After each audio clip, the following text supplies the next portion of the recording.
जातीय जनगणना को लेकर के प्रधानमंत्री नरेंद्र मोदी और केंद्र सरकार की तरफ से घोषणा तो कर दी गई, लेकिन क्या जातीय जनगणना इतनी आसान रहने वाली है? जातीय जनगणना में बहुत पेच है।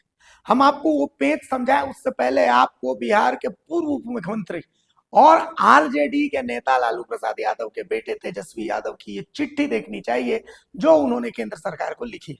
चिट्ठी का मजमून यही है कि भाई क्रेडिट तो हमारा है। क्रेडिट हमारा ऐसे है कि बिहार वो राज्य है जिसमें तेजस्वी यादव उप मुख्यमंत्री रहते हुए सबसे पहले जातीय जनगणना करवा पाए और उसकी रिपोर्ट को सार्वजनिक किया, जिसके आधार पर विकास योजनाएं और बहुत सारी चीजें जो अब तक अनक्लियर थी वो क्लियर हुई।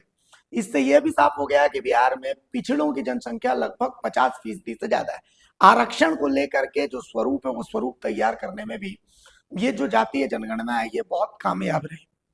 अब सवाल ये है, तेजस्वी यादव इस चिट्ठी में यह भी मांग कर रहे हैं कि इस जातीय जनगणना के जो आंकड़े आएंगे उसके आधार पर निजी क्षेत्रों में भी आरक्षण देखने को मिलेगा, चूंकि ये समय की जरूरत होगी।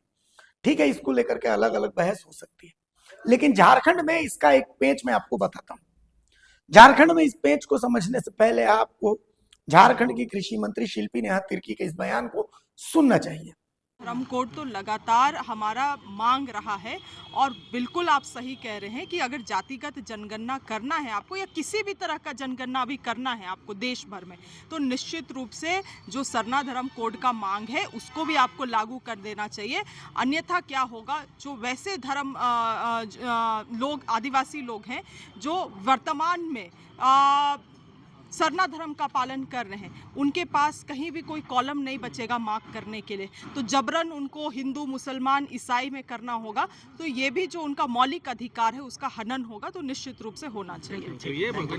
तो अब जब आप शिल्पी नेहा तिर्की का ये बयान सुन चुके हैं तो अब तकनीकी समस्या समझिए।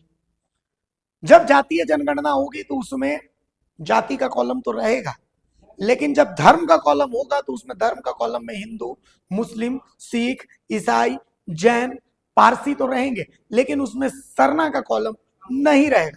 तो ऐसी स्थिति में जो आदिवासी लोग रहेंगे वो अपना धर्म इसमें क्या बताएंगे? क्या वो हिंदू में टिक करेंगे या फिर क्रिश्चियन में टिक करेंगे, जैसा हमेशा से आता रहा है, क्योंकि सरना धर्म कोड अब तक केंद्र सरकार ने नहीं दिया। ऐसे में शिल्पी नेहा तिर्की ने मांग की है कि पहले सरना धर्म कोड दीजिए, जिसके बाद फिर जातीय जनगणना करवाइए। तो अब बहुत बड़ा सवाल ये उठता है कि क्या पहले सरना धर्म कोड मिलेगा?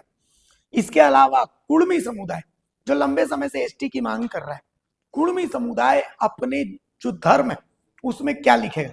क्या वो अपने आप को हिंदू बताएगा या फिर अन्य में जाएगा? तो ये बहुत बड़ा सवाल, ये तकनीकी पेंच है।